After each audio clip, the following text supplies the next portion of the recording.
Hi, Coach Steve here, and this is my last day of trial with Balltime, and I wanted to kind of walk you through some things that I've been doing.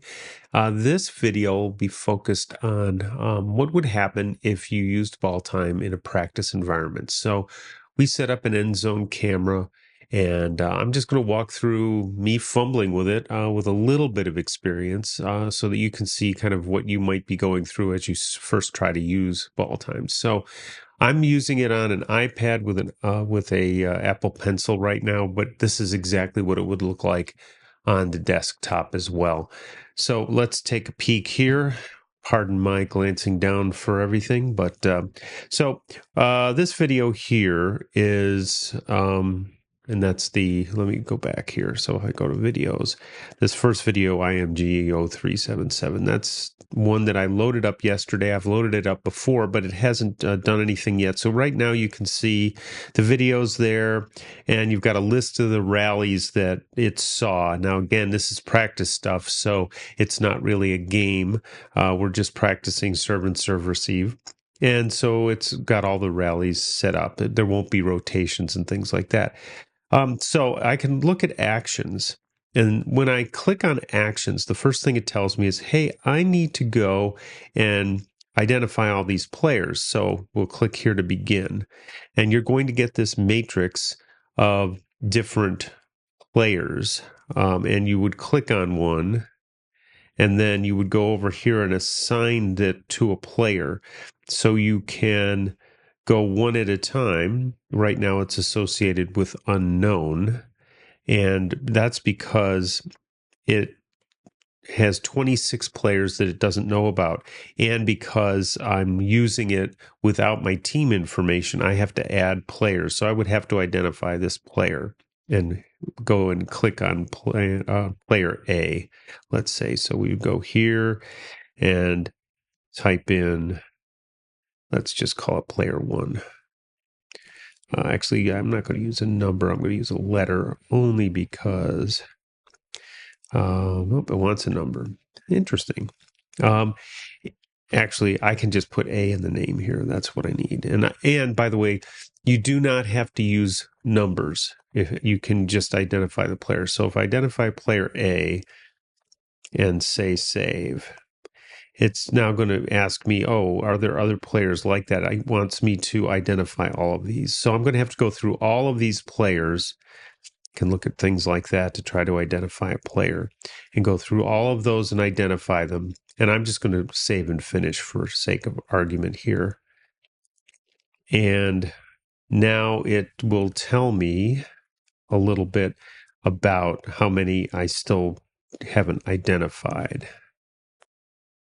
Now, I had previously brought this in and done the identification process, and you can see some things here. As an example, it says, hey, you've identified 14 different people, okay? And I'm going to go back to the video and here again. Oh, wrong video. This one. Okay. So it will list the players that you identified. It also shows that 100% of actions have been identified. So now it can go ahead and do all kinds of things like rallies, actions. I can go in and filter and ask for individual players. So I could go in here and I could take a player and I could take an action, let's say a serve, and I want to look at all of them. I could look at them by rotation. I can look at them by zones. And then another thing I can do is I can specify how long I want the clip to go before and after the action. It defaults to 2 seconds. 5 seconds is nice if you want to get a longer look. And I can apply a filter. And now it'll show, oh, I have one action, one serve, and it'll show that serve. Okay. Now it's not perfect. If in fact, as I look at that one, it identified the wrong player. And that's because I identified the wrong player in one of the earlier ones. So I can actually go in and change that. And you can have your players do that as well. So there's some things there that can be really helpful in getting everything as correct as you can. You can also go to actions and you can star them. So if there's a particular action you like, you can click the star button. And if it's starred, you can then do you can export a video of just the starred actions. So you can prepare some things to show your players. You can export it and send it to them. You can share it with them. You can show trajectories, which is nice. You can use a serve, receive, set or dig trajectory, kind of what was played over on the. Let's see if I can expand this. I guess I can't at this point. But if I were to look at this sidebar thing here, where it shows the serve speed, it shows the serve direction, where it started, where it ended up. So there's a lot of good information that you can get and feedback to your players for them to think about and work with. Now here's an example where I'm just going to look at sets. Now this is practice, so it doesn't appear to pick up kills at this point. It picks up, just because it's a practice, it's picking up the sets themselves and some things. And I'm going to turn trajectories on, and you can see here I have them turned on. So we'll just watch a little bit of this just to get a feel for things.